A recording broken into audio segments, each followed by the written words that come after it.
Steve. How are you? I'm good. We're here today with Steve Younghans, one of our newest members of the Arizona Drag Racing Legends.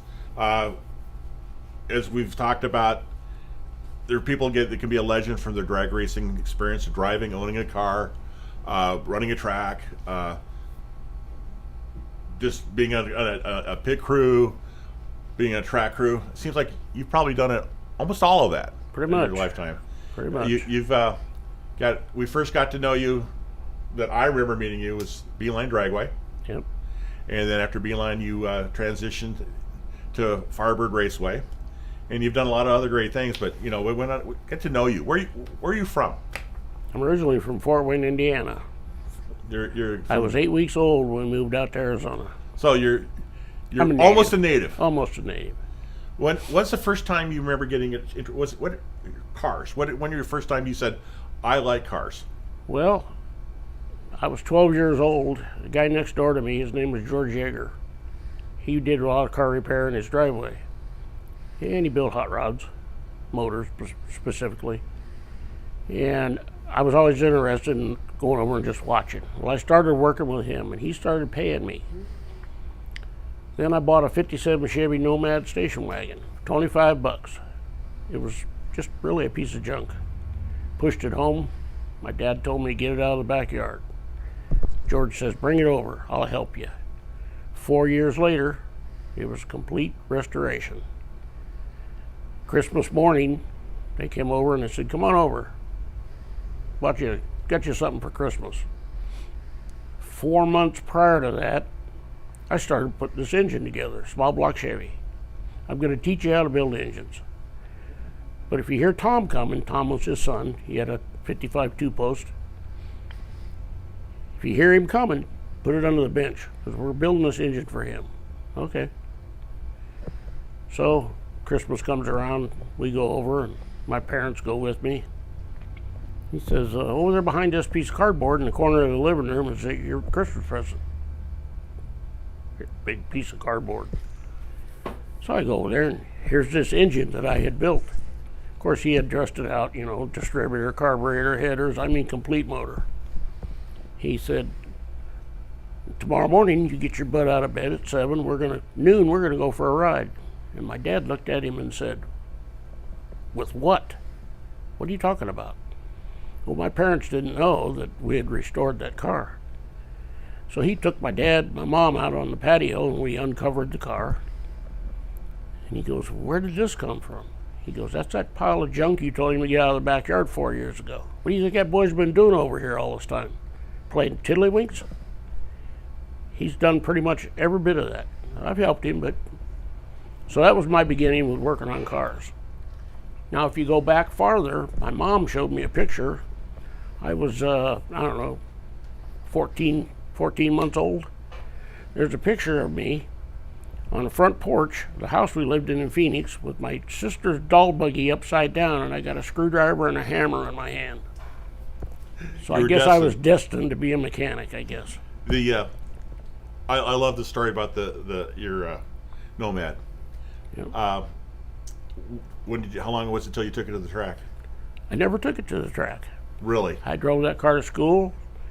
I drove it for 8 months. There was a Gulf gas station on the corner of Scottsdale Road and Roosevelt. Okay. I worked there part-time. Had it always sitting out front. It was a gorgeous car. Some guy came in one day and he said, "You want to sell that car?" I go, "Not really. Why?" "Well, I'm interested." He handed me a card. He says, "If you're interested, call me." So, being that George helped me build that car, I went to say, "Hey, George, some guy offered me some money for that car." He goes, "Well, it's your car. You want to sell it? Sell it. I don't care." Okay. A couple of weeks later, he comes back in. He says, "You give it any thought to selling that car?" I go, "How much you give me for it?" He said, "I'll give you $10,000 for it right now, cash." Well, 1967, $10,000 was a lot of money for a 16-year-old. So I sold him the car. Now this is where it gets interesting. I go down to Madison Chevrolet. They had a 68 Chevy Z28 Camaro sitting on the showroom. I walked in, and the salesman comes up, and he says, "What can I do for you, son?" I said, "I want to know what I can buy this car for, cash." He kind of snickered, and he said, well, come back with your daddy and we'll talk.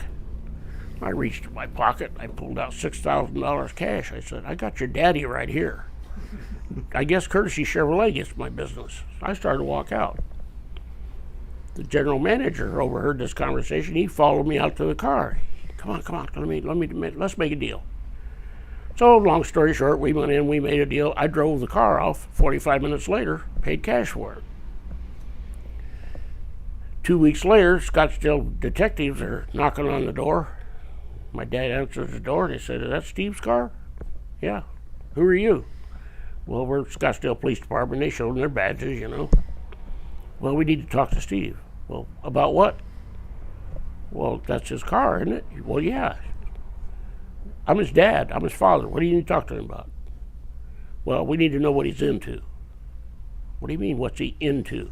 Well, where does a 16-year-old come up with $6,000 cash to walk in and pay $3,000 cash for a brand new car and drive it off? He's got to be doing something illegal. So my dad said, well, that young man earned every penny of that, and you don't need to know, and closed the door in their face. Now, fast forward, I don't know how many years later, Firebird Raceway. This guy walks up to me and he says, you remember me? I go, I know who you are, but I don't know why. He said, you remember that Z28 Camaro you bought at Madison? Yeah. He said, that was me. That gentleman happened to be Ron Sutherland. Oh my gosh. He was the general manager of Madison Chevrolet at the time. That's right. And we were buddies until The the Desert day he Rat. died, the Desert Rat. So, Yeah, that's a good guy to have in your deal. Yep. That's great. So you're definitely hooked as a car guy. Oh, yeah. What was your first time going to was your first track Beeline you went to? First track was Beeline. And what was the reason for going out that day? I was on a bicycle one day, and I heard this engine roaring, and we could never find it. It always shut down before we could find out where it was. Well, one day we found it. It was Joe Pierce, when he lived over off Tempe Drive in North Tempe. He put me in that. That was the top. It was right when he became the topless 2. He said, get in there and sit down. He started that thing up. I was hooked. 2 weeks later, I went out to Beeline he took me out to Beeline with him, and the rest is history. So your first experience was being part of his crew. Well, just being. But no, you got to wipe the tires. Yeah, I got to wipe the tires. And, That was important. yeah, You were there. wipe the car down, help put fuel in it. So, Joe Pierce, great guy. Yeah. Really missed. He's definitely an Arizona drag racing legend if there ever was one. one of my best friends. Yep. So how did you get to work for the track? Just hanging out. I don't remember if it was Tom or John or somebody asked me if I wanted a job. Well, my first job there was pre-staging. Standing there and telling them when to come on up. So Get a broom in your hand every once in a got while? a broom in my hand every once in a while. I even broke a fire extinguisher every once in a while, sliding off the track because it was dead and it wouldn't work. So, that Story there. story there. Okay. So you got involved. You're on the starting line. You saw a lot of cars. You probably a lot of excitement. I'm going to ask you. Beeline had a lot of great shows. Oh, yeah. Being on the starting line, you first started. What was your favorite memory of seeing the? I mean, you were a fan. You saw somebody when the car came up that you actually, this is it could be a Garlitz, could be somebody that actually got to be there, say zoom by in a burnout. How did that feel? It was great. It was great. That's the best seat in the house. Standing on the starting line is the best seat in the house. Burnout box, starting line. There's no better place to be. You started off with that, and and then what other jobs did you do there? Beeline. Well, I don't know if you remember those things that used to sit on top of an engine, little square thing they called a carburetor. I don't know if you remember those or not. Yeah. I got Controlled pretty good. vacuum leaks. Yeah, I got pretty good at rebuilding those on that roller starter that we talked about earlier, and with Jerry Dempsey and Joe Pierce. But there again, every once in a while you have to go to the wrecking yard and find an old 318 Chrysler. So the roller starters, for a lot of people don't realize, and help me out here, but they filled a gap. Prior to roller starters, the fast cars were all push start. Push start. And they'd have to come down from another end of the track. Right. And they'd push down towards the starting line. Right. And they do this corrugated dance where they both did U-turns in opposite directions. Yep. And not hit each other. Yep. And try not to run anybody over. Yep. And usually they never could make the turn at once. They'd have to be 3 or 4 back up and Right. pull back. And it took a lot of time. A lot of time. So the more sophisticated tracks across the country got roller starters, and Beeline Dragway had roller starters. This is before NHRA or AHRA said have to be self-starting cars. Right. A lot of good stories about the roller starters. Oh yeah. I watched many cars get spit off that roller starter. You had to make sure nobody stood in front of it. You know, everything was clear. And if you hit when you engaged that roller starter, if that driver wasn't ready, it would get exciting. I had an opportunity to work there at the NHRA National Open when that first national event they had there, and I was amazed by how everybody got along. And of course, they said you could drive the cleanup truck, and so I got to park off this. It was on the starting line in front of the old tower, kind of backed up. And what I remember is there really no oil downs that whole weekend, so I really had the best seat in the house. Yeah. Got to watch the races right there at the starting line. But I do remember people like Jerry Dempsey that had a big influence on a lot of people and did a lot of great things there. What tell us about him? Jerry was he was one of a kind. Wasn't afraid of anything or anybody. He very knowledgeable. If there was an accident, Jerry was usually one of the first ones there. He was a retired fireman, and just super smart. I mean, really a smart guy. A lot of common sense. Everything he did was common sense. I saw him. Circumstances had us out with the Gusick family, and we're down at the top end, and pulling come back from a run, in the Arizona Sidewinder crashes, which Dennis Weary was driving, and I saw Jerry save his life. Yep. And great man. But he was everything to everybody. One thing that I remember about Jerry Dempsey, a couple of things, but the biggest one was in Orange County when Ron Fossil burned up in the Elephant Hunter. The paramedics there pronounced him dead. Jerry grabbed the one paramedic by the back of the neck, threw him off of him. He said, "Not on my watch." He brought him back to life. Amen. And we all know what Fossil went on to do. Yep. He could, his firefighting expertise, his life-saving expertise, Yep. his electrician. Oh yeah. He'd patch things together. I believe he transitioned to help Firebird get going as well. Yes, he did. I was always impressed to be around him. He was just kind of an amazing man, and Yep. we're blessed that he was there. But he trained a lot of people.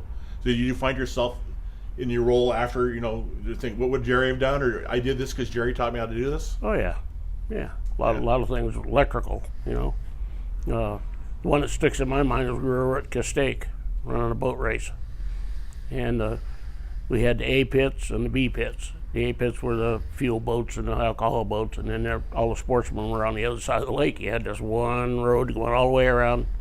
Well, Jerry had ran speaker wire from the tower all the way. I mean, there had to have been a mile and a half of wire. He ran it through the trees, around underneath the rocks. On Saturday morning, he come in just screaming and yelling and jumping up and down at Charlie. Them dirty, what? Say, what happened, Jerry? Come on. They stole all the wire.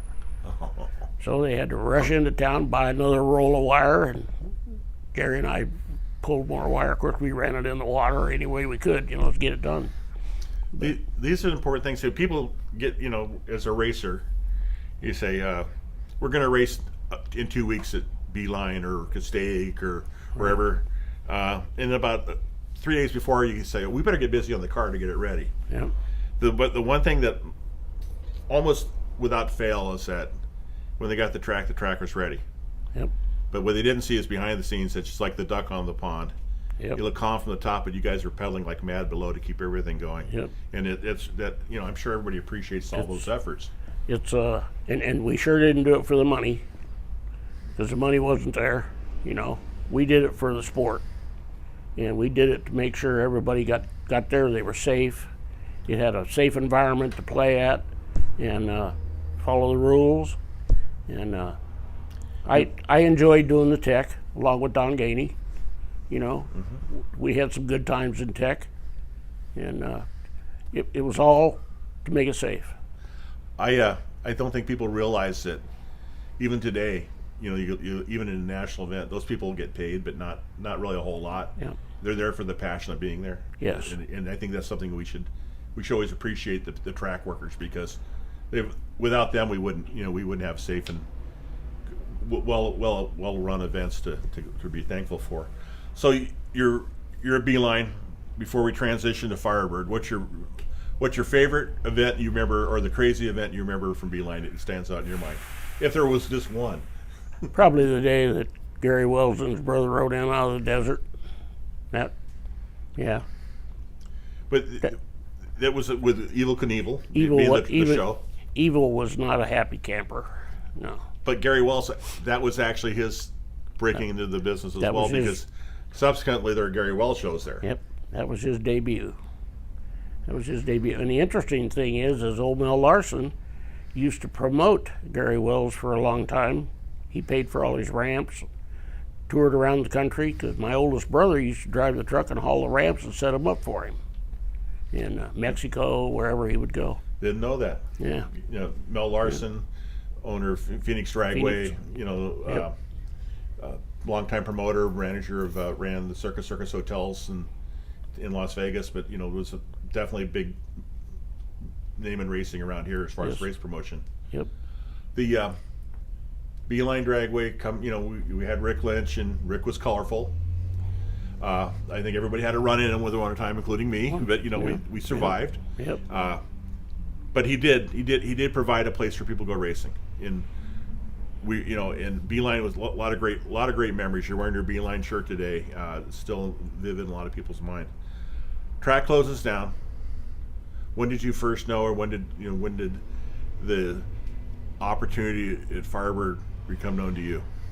I heard that there was a track cover Charlie Allen sold or moving out of Orange County, and then the next thing I got a call from this guy named Tom Sands. That guy.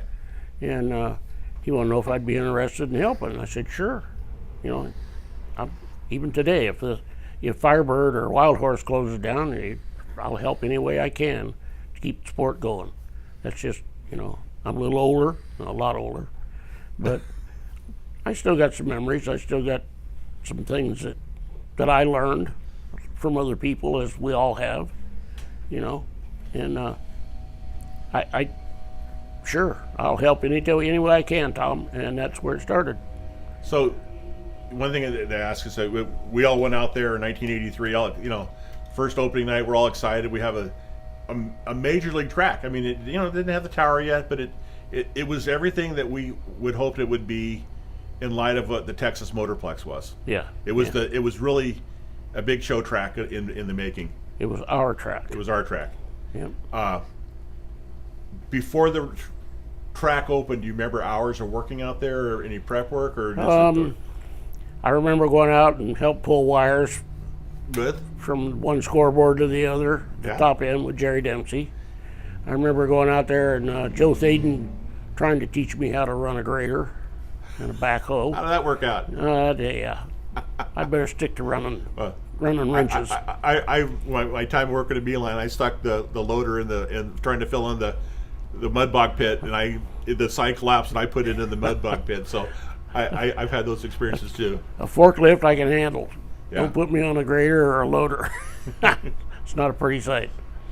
But we, like the rest of us, Tom, Don, John Sands. They got the team back together. The band was back. And I think that for a lot of people, for transitioning out there, I mean, that first night when people saw you there, where they probably, somebody I know. So it wasn't like that strange of an event for a lot of people. They felt they comfortable. They remembered Don. They remembered myself, Tom, John, Tom Neely. You know, Yeah. they remembered all of us. You know, from the good old days at Beeline. We also had people the colorful people that remember Terry White. Oh yeah. Terry was the starter for a long time, and he was a little guy. Yep. But he was Lowrider. But he was a heck of a guy, and everybody loved him. Yep. And Gary Judy. Yep. And Gary was a Vietnam vet who lost some legs in Vietnam, but he was in a wheelchair, but it didn't let them stop him. And these are the members of that colorful crew that we saw there, so we felt we were at home. But you were definitely one of the mainstays of that crew. And Joe Thaden, of course. And what do you remember about that opening night? Busy. Opened the gates at 4, and we went home. Oh, the last car went down the track. I believe it was like 5:15 the next morning, Sunday morning. You had a 2-day event. And we were pooped. We were tired. So I seem to remember somebody leaning back and shutting the lights off from the top of the grandstands when funny cars were on the track or something like that. And I don't know if that was that event, but it was all the new track blues that you had to work out. And Yep. you guys did a great job. I don't think anybody was upset that took that long because there's the massive cars that were there. It was an interesting night. Put it that way. We had our own track. We worked our butts off, but everybody had a good time. I don't think anybody went home unhappy. How long did you actively work there? I left to go drag racing myself in 1989, and then I came back, and I worked on the starting line for I don't know how many years, and I enjoyed that. And then I got remarried, left again, and I came back anyway. I was there when I was probably 20 years. It's always been in your blood. It's been in my blood, yeah. Besides the opening night, is there any other event that stands out in your mind at Firebird? Yeah, the one night I caught a certain funny car racer charging his chassis with nitrous. Top fuel funny car. Wasn't supposed to do that. Interesting. Caught him doing that. So I have a friend named Mike Thermos. Mike Thermos was NOS, still in the nitrous business. And I keep asking him to write the book, the tell-all book. Yep. About, because he knows. Yep. The stories that could be told about nitrous, and he says he'd have to do it when he knew he wouldn't be around much longer. Yeah. But it definitely. So when you caught on, were you like shocked that it was actually happening? I was shocked at who it was. Yeah. I was shocked, very shocked. Well, there's some people that openly ran it until then NHRA outlawed it. Right. So I think the Snake did. Right. And a couple other people did, and then NHRA said, probably not a good idea. But they weren't allowed to charge the tubes of the chassis. Right. That was a no-no. Yeah.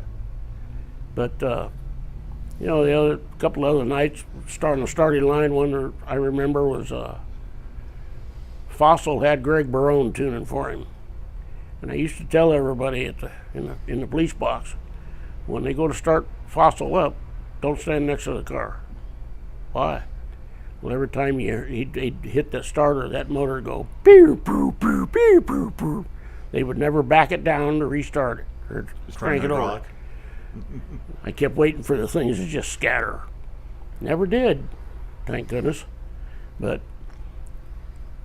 the one night it did, and it hit the valve cover, the gasket out of the valve cover. It had a trail of oil going down past the start line. Well, I shut him off. Well, Barone come up and he got all in my face. He got all up in there. You got the stands full of people, and I don't need that. So it's all right, Greg. Look at the gravy on the track here. About 30 minutes later, Fossil came up and apologized for Greg, and he said, "Hey, I'm thankful you did that, because God only knows what would have happened if I'd have went down, because I didn't see it." Well, that's part of being a starter. You got to pay attention. But that's why they paid you the medium bucks. Yeah, that's why. Yeah. And a free Coke. Yeah. No, there was no free Cokes. Free Cokes. So you had your passion's there. People, I certainly remember you. Glad that you're one of the people I've run across in my life. But you also had a passion for help run cars. So I know that you and Joe Pierce were really close, and obviously, I'm sure you did, helped him whenever you could. But I also know that how'd you get involved with, of all things, jet cars? Well, I was over at Joe Pierce's house, and a guy named Al Iredam came in. And I'd been around him a little bit when he was involved with Arriaga, when he first got the Spanish galleon, and then they went to the jet cars, and wasn't really interested in the jet cars that much. But then I started hanging around with the Iredams, and Al started talking to me, and we got kind of interested, and I went to California with him once, and I went over and they filmed a show for Lexus, put the jet car in between two Lexus, and they were doing a noise abatement deal, a little commercial for noise, and kind of got interested a little more. Well, then he became pretty ill, and he came to me and he said, I know you're a safety-minded guy. I know your whole deal is make it safe for people. He said, would you mind keeping an eye on my boys? Make sure they do it safe. I feel comfortable with you there. Joe and I have had a conversation, and he wants you to do the job. So I started working with him on it, and the best thing about running the jet car is you still got to go fast. Of course, I don't, but the drivers of the cars go fast. But you make a pass at 300 mile an hour or so, tow it back, pack the parachutes with some baby powder, put another 30, 40 gallons diesel fuel in it, and you go back up and make another run. You're not rebuilding it after every run like them fuel guys are. And the other best part is they pay us to show up. We don't have to qualify. We just go put on a good show. And the people love those jet cars. They love the fire and brimstone and the bang, bang, bang and the pops, and I know that you're knowledgeable now. I would consider you a go-to guy in this country if somebody wanted to know about running a jet car and all the nuts and bolts behind it. My wife still laughs when you said that your biggest challenge with helping any crew was keeping them from firing them up in the garage. Yeah. She thinks that's but that's the common sense thing that some people don't have at times, right? How did you become so versed? Tell me about what led you to be knowledgeable about the jet engine and such. Common sense. I'm a kind of a guy that if you show me how to do it once, I can do it again. I catch on real easy. I don't know whether it's just something that I was born with or what, I don't know, but I don't know everything about that jet engine, but I'm learning. We've just recently opened up our own shop, and we start them up in the backyard now. We start them up And for those on Facebook, I think there's a picture of the facility. I saw it's big. Yeah. It's a huge area. I also remember that as we transitioned from 5 guys sitting in the back of a pickup truck, being the cleanup crew at drag strips, we started getting the jet dryers and the jets that cleaned the track up. And I remember you and Joe Pierce had a lot to do with maintaining, I remember seeing it definitely at Firebird. Yep. That transition to that, did you how did you get roped into that? Just because you said, hey, he knows how to do everything? Or well, Charlie approached Joe with it, and Joe put together a guy named Monty Shaw, and Joe, myself, and Monty. Joe found the engine somewhere, I don't know where he got it, and Monty and I and Joe, we put the thing together, and just the rest is history. And I used to run it for him. Good thing it was Joe that found it, because some of those other guys, I could picture somebody go out their helicopter one day trying to start it, and there's no action. Well, yeah, the old 34s, they're hard to find. You can't find parts for them hardly anymore, and the fuel control valve went out on it, so Joe Pierce says, well, let's just put a ball valve on it. Okay, we got to control it. Well, sure. Push it all the way forward to start it. When it starts, pull it back. Watch the tach run at about 47%, basically idle, and it'll do it, So I put a controlled handle on it. I made it a pointer, so you start it, you pull it back to where it lined up on the pointer, and just let it go. I ran that thing that way for years. when Firebird closed down, Charlie sold it to, I think, Ron Hodgson's up in Seattle, I think. Well, they took it to Canada, and somebody didn't know how to do it, or got on it and then just scattered it, I guess. Well, now I understand that it's in Bakersfield. Somebody put another engine in it, and it's over in Bakersfield. Because I forget who it was. Somebody called me and wanted to know if they couldn't figure it out, if I'd go over and show them how to do it, or fix it for them. Sure. Well, I never heard back from them. That's gotta be satisfying though to have been involved with that, because oh yeah, what you're telling me is the you I know that you'll figure it out. You'll go to it. What did you do for a living during all this time? I was a mechanic for the city of Tempe. Okay. The last 10 years I was a supervisor. But yeah, I've just always twisted wrenches, even at home in my spare time. So if we're gonna say we're all standing after the races are over and we get the red Solo Cups out and we're gonna remember you, how would you like to be remembered?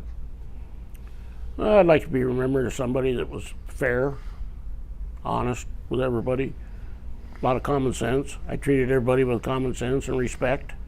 If I got respect, they got respect, and I just like to be remembered that I was part of the legacy of Beeline, Firebird, Wild Horse, and wherever else it takes me.